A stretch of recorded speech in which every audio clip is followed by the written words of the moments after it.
Masih berlanjut, kita akan membahas tentang koperasi-koperasi yang tidak bertanggung jawab di Indonesia dan kenapa bisa terjadi skandal-skandal koperasi dengan nilai kerugian mencapai triliunan rupiah dan melibatkan masyarakat anggota-anggota yang dirugikan bisa mencapai puluhan ribu orang. Hal ini salah satunya adalah kelemahan pemerintah. Koperasi sebagai pembina pengawas hanya dilakukan oleh pemerintah.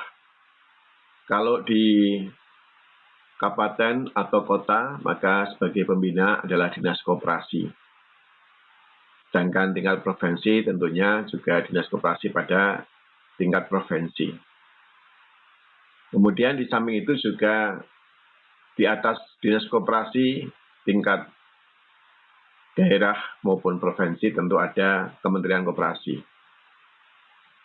Kita tahu persis bahwa pengawasan yang dimaksud ini bukan pengawasan yang sesungguhnya, namun hanya pengawasan-pengawasan yang dilakukan dengan pengawasan secara administratif.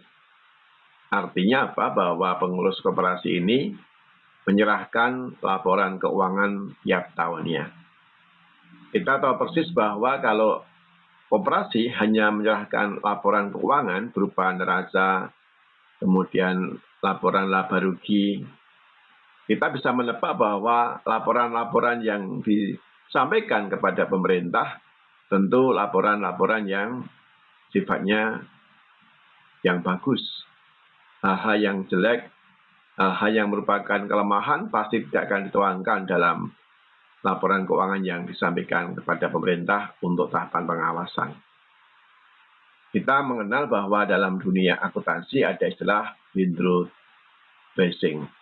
Artinya bahwa laporan itu akan dipupuri, akan dipola sedemikian rupa, sehingga nampak kinerjanya menjadi bagus. Inilah celakanya bahwa kalau koperasi hanya dilakukan oleh pemerintah, dan pemerintah pun langkah pengawasannya hanya sebatas pengawasan administratif. Kalau koperasi pada level skala kecil, tidak ada masalah ya. Kalaupun ada korban-korbannya, tidak akan banyak memakan korban yang dalam jumlah yang besar. Tetapi kalau kita lihat dari ini, korban-korban dari koperasi yang ada ini mencapai puluhan ribu orang dan mencapai kerugian triliunan rupiah. Hal ini luar biasa sekali. Nah, maka saya pada kesempatan ini meminta kepada pemerintah untuk segera melaksanakan undang-undang terkait dengan pengawasan lembaga keuangan. Bahwa satu-satunya lembaga yang mengawasi lembaga keuangan di Indonesia itu hanya Otoritas Jasa Keuangan, OJK. Segera saja OJK memegang peran dalam pengawasan. Sehingga nanti secara berkala OJK akan melakukan audit kepada lembaga-lembaga yang ada. Yang hari ini sudah berjalan di Bank Umum, di BBR, asuransi, maupun lembaga-lembaga keuangan yang lainnya.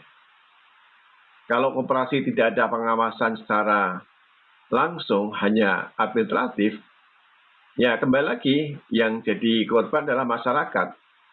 Dan bagaimana pemerintah bisa mempertanggungjawabkan, memberikan penilaian bahwa koperasinya bagus, sehat, bahkan sangat sehat. Hanya memberikan penilaian dari laporan yang disajikan oleh koperasi yang bersangkutan tanpa ada audit sama sekali. Sehingga kasus ini juga kita lihat ada beberapa koperasi yang mendapatkan penghargaan tingkat nasional oleh Presiden, namun ternyata bermasalah. Ya kenapa? Karena yang dinilai hanya sebatas pada aspek administratif, normatif saja. Nah, semoga hal ini tidak akan terulang kembali.